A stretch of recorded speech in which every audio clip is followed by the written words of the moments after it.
Privilege కమిటీలో విజయసాయిరెడ్డిపై చర్యలు తీసుకోవాలి. శాంతి మీద వచ్చిన ఆరోపణలపై విజయసాయిరెడ్డి డిఎన్ఏ టెస్ట్ కి సిద్ధం కావాలని సోషల్ డెమోక్రటిక్ ఫ్రంట్ రాష్ట్ర అధ్యక్షులు మాదిగని గురునాథం అన్నారు. సోషల్ డెమోక్రటిక్ ఫ్రంట్ రాష్ట్ర అధ్యక్షులు మాదిగని గురునాథం మాట్లాడుతూ విజయసాయిరెడ్డి స్వలాభం కోసం గిరిజన కుటుంబంతో ఆటలాడుకుని భార్యాభర్తలను రోడ్డున పడేశాడన్నారు.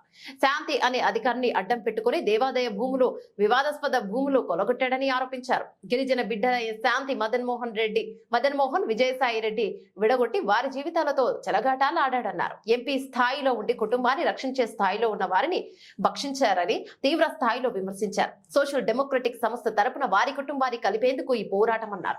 విజయసాయిరెడ్డి రాజ్యసభ సభ్యత్వాన్ని కూడా రద్దు చేయాలని, ప్రివిలేజ్ కమిటీలో విజయసాయిరెడ్డిపై చర్యలు తీసుకోవాలని రాష్ట్రపతిని, ప్రధానమంత్రిని, రాజ్యసభ స్పీకర్ ని, పార్లమెంటు సభ్యులను కలిసి మెమోరాండం సమర్పించిన అనంతరం జంతర్ మంతర్ వద్ద ధర్నా కార్యక్రమాన్ని నిర్వహిస్తామని తెలిపారు. రెడీగా ఉండు, వస్తున్నాం. రేపు 11ంటికి జంతర్ మంతర్లో అమీతుమి తెలుసుకుంటాం. నువ్వు జగన్మోహన్ రెడ్డి పలాయనం చిత్తకిచ్చావు. ఇక్కడి నుంచి కురుక్షేత్ర సంగ్రామంలో నుంచి నువ్వు ఢిల్లీ పారిపోయావు.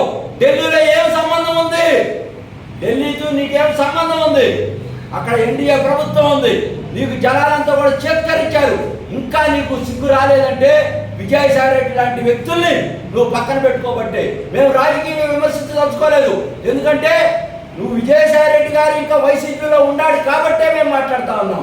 అతన్ని పార్టీ నుంచి ఎక్స్పెల్ చేయండి, అతన్ని సస్పెండ్ చేయండి. ముందు నీ నిజాయితీ నిరూపించుకో.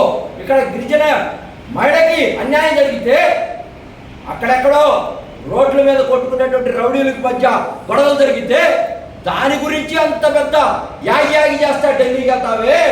నీ రాజకీయాలు అవసరమా? నువ్వు తప్పుకో. ఈ రాష్ట్రం సుభిక్షంగా ఉంటుంది. యుద్ధాలు చేపిస్తావా, ఫ్రాక్షన్ చేయిస్తావా నీ ముఖ్యమంత్రి కోసం? ఈ సమాజంలో ఎవరిని మా బిడ్డలందరినీ చంపేయడం కోసం సిద్ధపడ్డావా? మా గిరిజనులు ఓట్లు వేసుకొని నువ్వు ఈ రోజున గిరిజనులకి ఎన్నో పోటీ పడిచావు. 5 సంవత్సరాలు నువ్వు పాలనలో ఉండి నా ఎస్సీ, నా ఎస్టీ, నా బీసీ, నా మైనార్టీ అని చెప్పి ఈ రోజున వాళ్ళంతా కూడా సిద్ధంగా ఉన్నారు. నిన్ను ఇంటికి పంపించారు ఆల్రెడీ. రేపు నీ సంగతి తెలుసుకోబోతున్నారు. నువ్వు రాజకీయంగా శరాఘాతం తప్పదు నీకు. ఆ యొక్క 12 కూడా ఉండవు. నీ పార్టీ డిస్మాండ్ అయిపోతుంది. ఈ యొక్క ఉసురు తగ్గుతుంది. తప్పకుండా ఆ కుటుంబాన్ని కాపాల్సినటువంటి బాధ్యత మనందరి మీద ఉంది.